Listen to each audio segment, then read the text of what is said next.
Next अपन start कर रहे हैं मल्टी लेवल इनहेरिटेंस।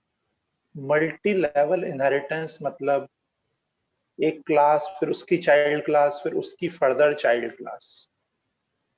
जैसे मैंने यहाँ एक पर्सन क्लास बनाई, इसमें फुल नेम नाम का डेटा मेंबर डिक्लेयर किया, और फिर मैंने यहाँ पे एक कंस्ट्रक्टर बनाया जिसके पास एक आर्ग्यूमेंट आएगा और वो उस आर्ग्यूमेंट को फुल नेम में स्टोर करेगा। जो भी आर्ग्यूमेंट की वैल्यू होगी उसको फुल नेम में स्टोर करेगा। फिर मैंने इस क्लास के अंदर सेट नेम बनाया और डिस्प्ले बनाया। ये वही क्लास है जो अपन ने कल यूज करी थी। फिर यहाँ मैंने पर्सन क्लास की चाइल्ड क्लास बनाई employ. Class employ extends person. इसके अंदर एक EMP ID नाम का डेटा मेंबर लिया, और इस क्लास के अंदर भी मैंने एक कंस्ट्रक्टर बनाया। अब वो कंस्ट्रक्टर दो आर्ग्यूमेंट वाला है। दो आर्ग्यूमेंट कौन से? एक तो एम्प्लॉय आईडी जो इस क्लास में स्टोर होगा, और एक नेम जो पेरेंट क्लास को पास होगा। और एम्प्लॉय क्लास के कंस्ट्रक्टर में से मैंने पेरेंट क्लास का कंस्ट्रक्टर कॉल किया इस तरीके से, parent scope resolution underscore underscore construct, और उसको नेम पास किया, और EMP ID को इसी क्लास के अंदर मैंने स्टोर कर दिया। फिर इस क्लास के अंदर भी मैंने सेट EMP ID और डिस्प्ले बनाया। अब इस क्लास के अंदर जो मैंने डिस्प्ले बनाया है वो एम्प्लॉय आईडी को डिस्प्ले करेगा, this arrow EMP ID, plus मुझे पेरेंट वाले डिस्प्ले को कॉल करना है जो कि नेम को डिस्प्ले करे। तो यहाँ लिखना पड़ेगा parent scope resolution display. Person की चाइल्ड क्लास एम्प्लॉय तो बन गई, अब एम्प्लॉय की चाइल्ड क्लास मैनेजर। ये हो गई मल्टी लेवल इनहेरिटेंस। इस क्लास के अंदर मैंने एक अलाउंसेस नाम का डेटा मेंबर डिक्लेयर किया। अब मैनेजर क्लास का कंस्ट्रक्टर 3 आर्ग्यूमेंट वाला होगा। उसके पास एक तो एम्प्लॉय आईडी आएगा, एक नेम आएगा, और एक अलाउंसेस आएंगे। अलाउंसेस तो इसी क्लास के अंदर स्टोर होंगे, जबकि एम्प्लॉय आईडी और नेम इस क्लास में नहीं है। वो मैंने पेरेंट क्लास मतलब इसकी पेरेंट क्लास मतलब एम्प्लॉय का कंस्ट्रक्टर कॉल किया, जिसको एम्प्लॉय आईडी और नेम पास किया। तो मैनेजर के कंस्ट्रक्टर में से एम्प्लॉय का कंस्ट्रक्टर कॉल हो रहा है, एम्प्लॉय के कंस्ट्रक्टर में से पर्सन का कंस्ट्रक्टर कॉल हो रहा है। मैनेजर क्लास का जो डिस्प्ले मैंने बनाया है उसके अंदर मैं अलाउंसेस को डिस्प्ले कर रहा हूं, लेकिन उसके पहले मैंने पेरेंट का डिस्प्ले कॉल किया। पेरेंट मतलब एम्प्लॉय का डिस्प्ले। एम्प्लॉय का डिस्प्ले एम्प्लॉय आईडी को डिस्प्ले करेगा, और एम्प्लॉय का डिस्प्ले पर्सन के डिस्प्ले को भी कॉल कर रहा है जो नेम को डिस्प्ले करेगा।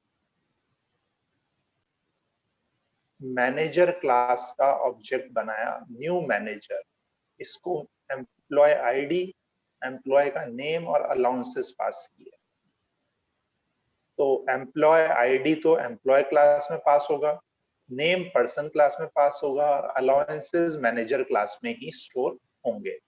तो मैनेजर क्लास में जो अपन ने 3 आर्ग्यूमेंट वाला कंस्ट्रक्टर बनाया है वो इस तरीके से कॉल होगा। नेक्स्ट है मेथड ओवरलोडिंग। मेथड ओवरलोडिंग जैसे आपने दूसरी प्रोग्रामिंग लैंग्वेज में पढ़ी है कि एक ही नाम के मल्टीपल मेथड, लेकिन उसमें आर्ग्यूमेंट डिटेल्स में कुछ डिफरेंट होता है। तो मेथड ओवरलोडिंग PHP में डायरेक्टली नहीं होती है। मेथड ओवरलोडिंग का इंप्लीमेंट करने का तरीका इसमें बिल्कुल अलग है। मैंने क्लास बनाई बुक, उसमें टाइटल और ऑथर लिए डेटा मेंबर्स, फंक्शंस बनाए सेट टाइटल और सेट ऑथर, जो टाइटल और ऑथर के अंदर वैल्यू असाइन करेंगे। अब मेन मेथड ओवरलोडिंग कैसे इंप्लीमेंट होती है वो अपन देखें।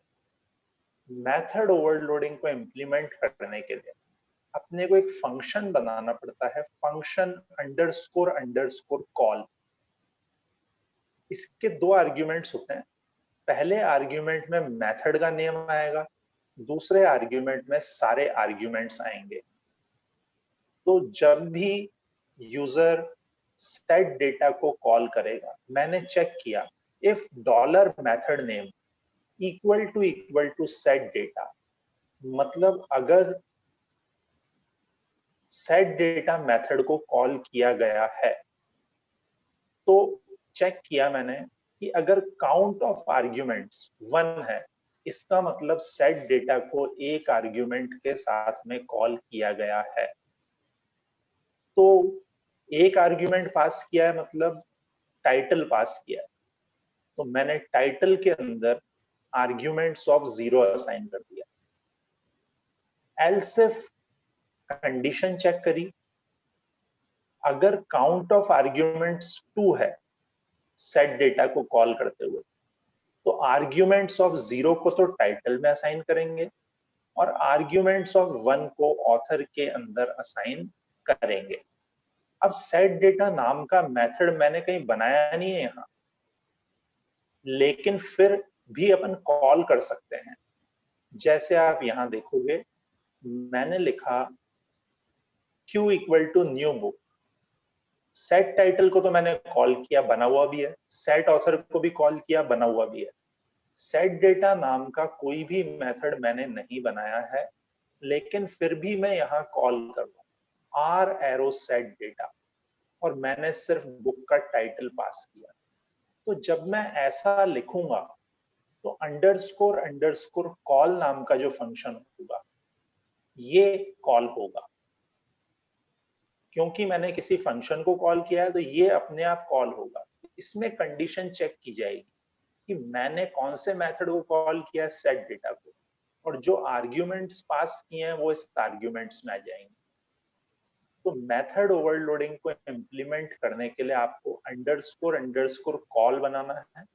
उसमें आपको चेक करना है कि कौन सा मेथड कॉल किया गया है। अब भले ही आपने वो मेथड नहीं बनाया हुआ हो, तो भी मेथड को कॉल किया जा सकता है। तो मेथड नेम में तो मेथड का नाम आएगा, आर्ग्यूमेंट्स में उसके सारे आर्ग्यूमेंट्स आएंगे। अपन यहाँ चेक करेंगे कि जिस भी मेथड को यूजर ने कॉल किया है, इस केस में सेट डेटा को, तो अगर उसका आर्ग्यूमेंट 1 है तो मुझे क्या करना है, और अगर उसके आर्ग्यूमेंट 2 पास किए गए हैं तो मुझे क्या करना है। ये अभी तक जो आपने लैंग्वेजेस पढ़ी हैं उससे अलग। यहां मैंने सेट डेटा को कॉल किया और बुक का टाइटल और ऑथर पास किया। तो जो अपन ने कोडिंग लिखी हुई है अंडरस्कोर अंडरस्कोर कॉल में, कंडीशन चेक करी है, अगर सेट डेटा नाम का मेथड कॉल किया है और उसके 2 आर्ग्यूमेंट हैं, तो पहला आर्ग्यूमेंट तो टाइटल में असाइन होगा और दूसरा ऑथर में असाइन होगा। नेक्स्ट है स्टैटिक डेटा मेंबर्स और स्टैटिक मेंबर फंक्शन। मतलब अपने को ऐसा कुछ करना हो कि किसी डेटा मेंबर की एक ही कॉपी बने, तो उसके लिए उसको अपन स्टैटिक बना सकते हैं। इससे मेमोरी सेव होगी। स्टैटिक का फर्स्ट यूज अपन क्या कर सकते हैं कि किसी क्लास के कितने ऑब्जेक्ट मेमोरी में हैं वो पता लगा सकते हैं। जैसे मैंने क्लास बनाई कंट्री, कंट्री में नेम और कैपिटल डेटा मेंबर लिए। अब नेम और कैपिटल डेटा मेंबर लेने के अलावा कंट्री क्लास में मैंने एक स्टैटिक ओबीजे काउंट लिया। ये स्टैटिक है तो इसकी मेमोरी में सिंगल कॉपी बनेगी, जबकि नेम और कैपिटल अपन कंट्री क्लास के जितने ऑब्जेक्ट बनाएंगे उन सबका नेम और कैपिटल अलग अलग मेमोरी में आएगा। फर्स्ट ऑब्जेक्ट का नेम कैपिटल अलग, सेकंड का नेम कैपिटल अलग, थर्ड का नेम कैपिटल अलग। इस तरह से अपन जितने भी ऑब्जेक्ट्स बनाएंगे सबका नेम और कैपिटल अलग अलग मेमोरी में आएगा। जबकि ये जो ओबीजे काउंट है इसको मैंने स्टैटिक डिक्लेयर किया है, तो ये एक बार ही मेमोरी में आएगा। कंस्ट्रक्टर में मैंने 2 आर्ग्यूमेंट दिए हुए हैं, जो भी एनए में आएगा वो नेम में असाइन हो गया, जो सीए में आएगा वो कैपिटल में असाइन हो गया। अब मुझे जब भी ऑब्जेक्ट बनेगा तो कंस्ट्रक्टर कॉल होगा। कंस्ट्रक्टर कॉल होगा तो अब कंस्ट्रक्टर के अंदर मुझे ऑब्जेक्ट काउंट में इंक्रीमेंट करना है, तो यहाँ पे काम में आता है self. Self scope resolution OBJ count equal to self scope resolution OBJ count plus 1। तो कंस्ट्रक्टर के अंदर स्टैटिक मेंबर को इस तरीके से अपन एक्सेस करते हैं। तो जैसे ही कंस्ट्रक्टर कॉल होगा ओबीजे काउंट में एक इंक्रीमेंट हो जाएगा। तो जितनी बार अपन ऑब्जेक्ट बनाते जाएंगे उतनी बार ओबीजे काउंट में इंक्रीमेंट होता जाएगा। कंट्री क्लास के ऑब्जेक्ट जैसे जैसे बनते जाएंगे वैसे वैसे ओबीजे काउंट में एक एक इंक्रीमेंट होता जाएगा। अब जब ऑब्जेक्ट मेमोरी से हटेगा तो डिस्ट्रक्टर कॉल होगा, ये फंक्शन अंडरस्कोर अंडरस्कोर डिस्ट्रक्ट। तो जब भी कोई ऑब्जेक्ट मेमोरी से हटेगा तो मैंने ऑब्जेक्ट काउंट में एक डिक्रीमेंट कर दिया। तो इसका मतलब ये है कि स्टैटिक मेंबर का यूज करके यहां मैंने किसी क्लास के कितने ऑब्जेक्ट मेमोरी में हैं वो पता लगाया। अब इस क्लास के अंदर मैंने एक डिस्प्ले बनाया और एक स्टैटिक फंक्शन भी बनाया है, show count. Static function show count, और इसके अंदर मैंने ऑब्जेक्ट काउंट को डिस्प्ले करवाया, self scope resolution dollar object count. तो ये स्टैटिक फंक्शन है, इसको अपन डायरेक्टली कॉल कर सकते हैं बिना क्लास का ऑब्जेक्ट बनाए हुए। मैंने यहाँ फर्स्ट लाइन लिखी क्लास के एंड होने के बाद, count of objects of country class is country scope resolution show count. Show count static method है, तो अपन उसको डायरेक्टली कॉल कर सकते हैं क्लास का नाम स्कोप रिजोल्यूशन मेथड का नाम। तो अभी शो काउंट से प्रिंट होगा 0, क्योंकि मैंने कंट्री क्लास का कोई भी ऑब्जेक्ट नहीं बनाया है। फिर मैंने कंट्री क्लास का एक ऑब्जेक्ट बना दिया, तो कंट्री के नेम में इंडिया जाएगा, कैपिटल में न्यू दिल्ली, और ऑब्जेक्ट काउंट में 1 से इंक्रीमेंट हो जाएगा। अब अगर अपन शो काउंट को कॉल करते हैं तो 1 आएगा। फिर मैंने कंट्री क्लास का एक और ऑब्जेक्ट बनाया A1, A1 का डिस्प्ले कॉल किया, शो काउंट को कॉल किया तो अब काउंट 2 आएगा।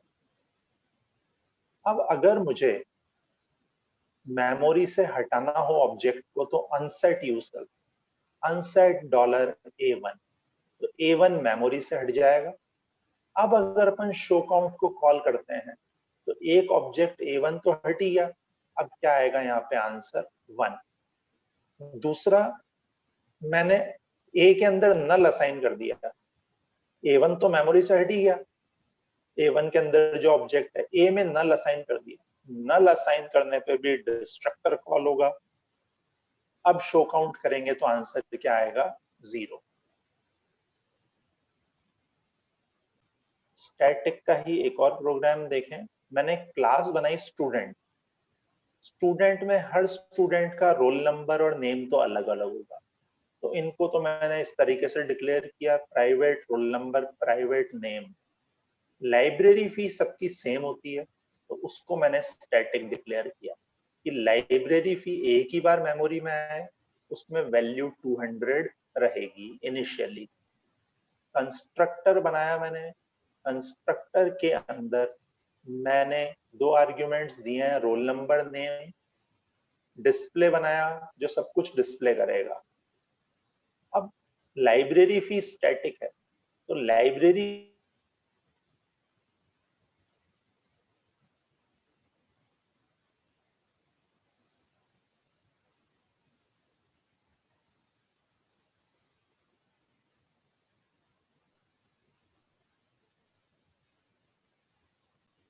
मैंने एक स्टैटिक फंक्शन बनाया सेट लाइब्रेरी फी, जो लाइब्रेरी फी के अंदर वैल्यू असाइन करेगा। कैसे? Self scope resolution library fee equal to $f। और एक स्टैटिक फंक्शन बनाया गेट लाइब्रेरी फी, जो लाइब्रेरी फी की वैल्यू रिटर्न करेगा। मैंने यहाँ स्टूडेंट क्लास का ऑब्जेक्ट बनाया ए। ए को डिस्प्ले करेंगे तो लाइब्रेरी फी 200 आएगा। फिर मैंने क्यू ऑब्जेक्ट बनाया, क्यू को डिस्प्ले करेंगे तो लाइब्रेरी फी 200 आएगा। क्योंकि लाइब्रेरी फी एक ही बार मेमोरी में है तो दोनों केस में वैल्यू 200 ही डिस्प्ले होगी। अब मैंने यहाँ लिखा student scope resolution set library fee, class का नाम और स्टैटिक मेथड का नाम। लाइब्रेरी फी में 100 दे दिया। अब भले ही मैं क्यू को डिस्प्ले करूं या ए को डिस्प्ले करूं, लाइब्रेरी फी में क्या आएगा? 100। इसका मतलब स्टैटिक डेटा मेंबर की वैल्यू अगर आप मॉडिफाई करोगे तो वो चेंजेस सारे ऑब्जेक्ट्स में रिफ्लेक्ट होंगे, क्योंकि स्टैटिक डेटा मेंबर की मेमोरी में सिंगल कॉपी है। नेक्स्ट है एब्स्ट्रैक्ट क्लास और एब्स्ट्रैक्ट मेथड। एब्स्ट्रैक्ट मेथड ऐसा मेथड होता है जिसका डिक्लेरेशन तो क्लास में होता है और डेफिनेशन सारी चाइल्ड क्लासेस में कंपलसरी होती है।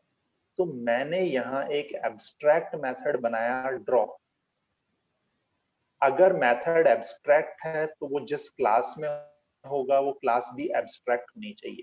तो एब्स्ट्रैक्ट क्लास शेप्स, उसके अंदर मैंने एक एब्स्ट्रैक्ट मेथड डिक्लेयर किया और एब्स्ट्रैक्ट क्लास के अंदर मैंने एक नॉर्मल मेथड भी बना दिया शो। इसका मतलब एब्स्ट्रैक्ट क्लास में एब्स्ट्रैक्ट मेथड के अलावा बाकी चीजें भी हो सकती हैं। फिर मैंने class line x tends shapes, shapes class की चाइल्ड क्लास लाइन बनाई। शेप्स क्लास के अंदर ड्रॉ एब्स्ट्रैक्ट मेथड है तो वो मुझे लाइन क्लास के अंदर बनाना कंपलसरी होगा, वरना एरर आएगा। मैंने यहाँ ड्रॉ बनाया लाइन क्लास के अंदर।